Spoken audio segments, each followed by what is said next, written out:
रोज की तरह मैं और मेरे दोस्त मैदान में खेल रहे थे। हमें क्रिकेट खेलना बहुत पसंद था।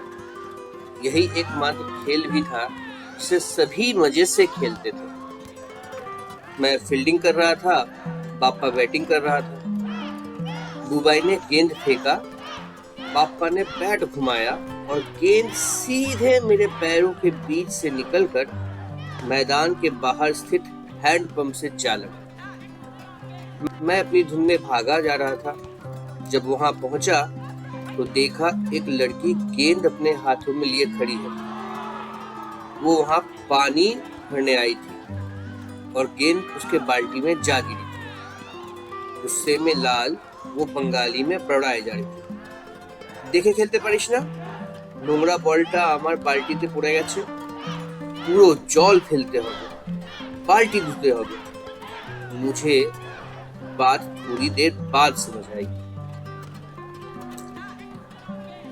कि वो पापा को बोल रही थी। उसे देखते ही पापा वहां से चंपत हो गया। मैंने गेंद मांगा तो उसने गेंद दूसरी तरफ फेंक दिया।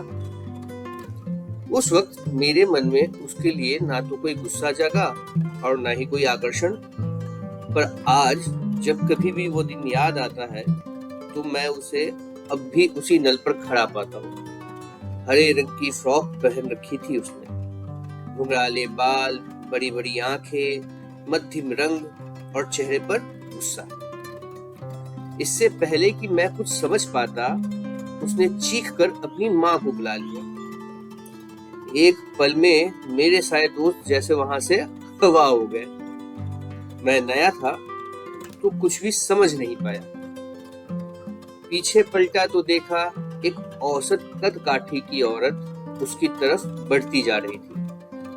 अगले ही पल वो दोनों पापा के दरवाजे पर थे। लड़की और लड़की की माँ लड़के के माँ से लड़ने लगी। मतलब पाखी और पाखी की माँ पापा के माँ से लड़ने लगी। उधर उन दोनों के घर में झगड़े होने लगे और इधर हम सब मिलकर फिर से खेलने लगे। उस दिन ना मैंने उसे जाना ना उसने मुझे जाना। जानना तो दूर, हम दोनों में बात तक नहीं हुई थी। जब शाम का खेल खत्म हुआ और सब घर जाने लगे तो बुबाई ने पापा को कहा कि अब के बार तो बच गया भाई।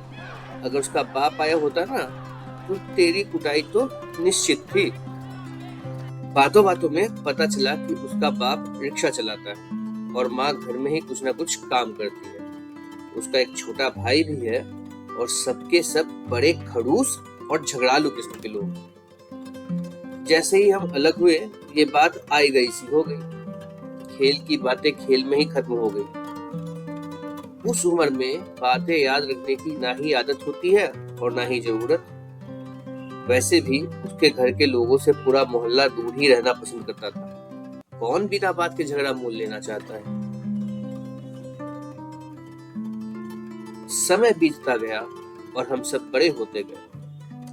जब हमारे उम्र के बच्चे बड़े हो रहे होते हैं ना, हमें शारीरिक और मानसिक बदलाव भी हो रहा होता है। 14 साल के उम्र में लड़के लड़कियों का आपस में आकर्षण होना साधारण बात है। हम अपने आप के बदलावों और अपने दोस्तों के बदलाव के साक्षी होते हैं। पहले जिन लड़कियों से बात करने का मन भी नहीं होता था, अब उनसे बात करने में शर्म और डर दोनों लगता है। बीते कुछ दिनों में हम सब लड़कों के लंबाई में इजाफा हुआ था और लड़कियों के भी शरीर में बदलाव साफ दिखता था। खेलते खेलते हम कब 6वीं से 8वीं कक्षा में आ गए पता ही नहीं चला। समय इस गति से बीता कि हम बच्चे से बड़े हो गए। अब हम उम्र के उस पड़ाव में थे जब सही और गलत को समझना और उनमें से किसी एक का चयन करना आसान नहीं होता। फिर अगर आप बंगाल में हो तो यहाँ की तो बात ही कुछ और होती है। यहाँ लड़कियां चाहे वो मुझे तो बंगाली हो या गैर बंगाली, 12 साल की उम्र से ही प्रेम में पड़ने लगती है। कितनों की तो 15 की उम्र में शादी तक हो जाती है। यहाँ प्रेम विवाह का चलन है। भागकर शादी कर लेना और बाद में माँ बाप का उसे स्वीकार कर लेना कोई बहुत बड़ी बात नहीं है यहाँ के लिए। यहाँ के हवा और पानी में प्रेम विवाह रचा बसा है। आप इसे ऐसे समझिए कि आज जिस लड़की ने खुद अपने घर वालों से बगावत कर भागकर प्रेम विवाह किया हो, वो अपनी बेटी को ऐसा करने से कैसे रोक सकती है। लड़के भी यहाँ के उम्र से पहले ही जवान हो जाते हैं। कॉलेज तो बहुत दूर है भाई साहब, यहाँ के लड़के स्कूल में ही लड़कियां भगा कर ले जाते हैं। हालांकि मैं बिहारी परिवार से था, मगर जन्म कर्म सब यहाँ से है, तो मैं भी इसके प्रभाव से कैसे ही बच सकता था। पूरे भारत में प्रेम उत्सव 14 फरवरी को मनाया जाता है। पूरे भारत में क्या, पूरी दुनिया में 14 फरवरी को प्रेम का उत्सव मनाया जाता है, जिसे हम वैलेंटाइंस डे के नाम से जानते हैं। मगर क्या आप जानते हैं कि एकमात्र बंगाल ही पूरे विश्व में ऐसा जगह है जहां प्रेम उत्सव सरस्वती पूजा के दिन मनाया जाता है। इस दिन यहाँ की सभी लड़कियां, चाहे वो छोटी बच्ची हो या कॉलेज में पढ़ने वाली बड़ी लड़कियां, सभी साड़ी पहनती हैं। ये एक तरह की परंपरा रही है यहाँ की। हर घर से एक सरस्वती बाहर निकलती है। उस दिन कच्चे हल्दी से नहाना और साड़ी पहनना जैसे कोई दैवीय आदेश हो। अब जरा सोचिए, जिस लड़की को आप रोज आम कपड़ों में देखते हैं, उसे अचानक साड़ी में देखकर आपको कैसा लगेगा। आंखें चमक जाती है और दिल हिचकोले खाने लगता है। मैं भी इससे अछूता तो नहीं रह सका, पर मेरा भाग्य देखिए, नजर भी उसी पर पड़ी जिस पर मेरे पहले मोहल्ले के सारे लड़के किस्मत आजमा चुके थे। ये 1998 का साल था। सरस्वती पूजा का दिन था। मैं अपने स्कूल से वापस आ रहा था। कपड़े मैंने अपने बड़े भाई के पहन रखे थे, जिसके कारण मेरी पतलून जमीन से घिसती जा रही थी। मेरे हाथों में पतंग और घिरनी थी। यहाँ इस दिन पतंग उड़ाने की भी परंपरा है। जैसे ही मैं अपने घर की गली में मुड़ा तो देखता हूँ कि एक लड़की घुटनों तक अपनी साड़ी उठाए रखी। उसके एक हाथ में चप्पल है और दूसरे हाथ से अपनी साड़ी को पकड़े हुए है। एक पैर कीचड़ में फंसा हुआ और दूसरा लड़खड़ा रहा है। अब आप सोच रहे होंगे कि फरवरी के महीने में तो बारिश होती नहीं, तो यहाँ इतना कीचड़ कैसे आया। तो मैं आपको बता दूं कि ये बात 1998 की है और हम जहाँ रहते थे वहाँ कोई पक्की सड़क नहीं थी। हमारे यहाँ बरसात के समय इतना पानी जम जाता है कि हमारे घर से मुख्य सड़क तक पूरे 4 महीने तक पानी जमा रहता है। बिल्कुल पिछड़ा इलाका, जहाँ नेता भी 5 साल में एक ही बार मुख्य सड़क पर आते हैं। हमें आदत थी इस तरह रहने की। हम तो 3 महीने लाल बहादुर शास्त्री की तरह किताबें सर पर रखकर तैरते हुए घर से सड़क तक आते थे। खैर, अभी बात मेरे प्यार से पहली मुलाकात की हो रही है। तो मैंने उसे देखा। वो पीले रंग की साड़ी में थी और अभी गिरने ही वाली थी कि मैंने उससे मदद के लिए पूछा। उसने पीछे देखा और नाक चढ़ाकर बोली, हेल्प लागबे ना, हम नीचे पार हुए जाबो। मैंने भी मन में सोचा, मेरी बला से जाओ गिरो। मैंने भी गमछा लपेटकर पैंट उतारी, घिरनी और पतंग सर पर रखा और छप्पड़ छप्पड़ करते हुए आगे बढ़ गया।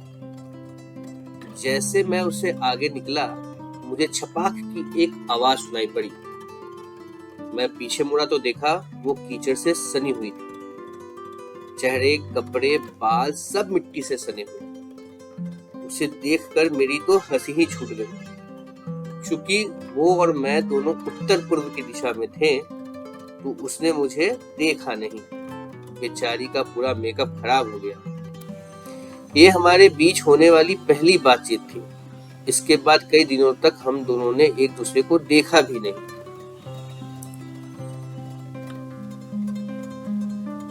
मैं तब साइकिल से स्कूल जाया करता था, तो ठंडी के दिनों में अक्सर मुझे साइकिल कंधे पर उठाकर ही सड़क तक लाना पड़ता था। यूं ही एक दिन जब मैं सड़क पर पहुंचा और कपड़े पहनने लगा, तो गली से वो निकली और मुझे देखकर हंस पड़ी। वाजिब भी था, ऐसे सड़क पर कौन कपड़े बदलता है भाई।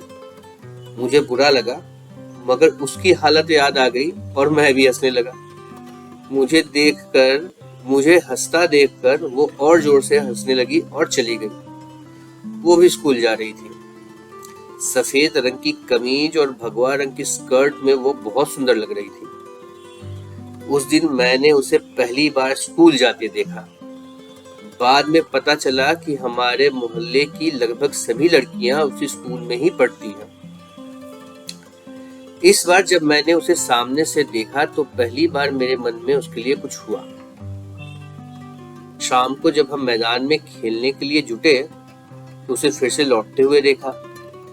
वैसे ये समय स्कूल से लौटने के लिए कुछ ज्यादा ही देर था, मगर मुझे क्या। उसे निहारते हुए देख बुआई ने कहा, देखिस ना भाई, और बाबा और पीछे नहीं आछे दानव शाला। मैं झट से दूसरी तरफ देखने लगा, पर उसने मुझे ताकते हुए देख लिया था। तो जब मेरे सामने से गुजरी तो मुस्कुराते हुए निकली।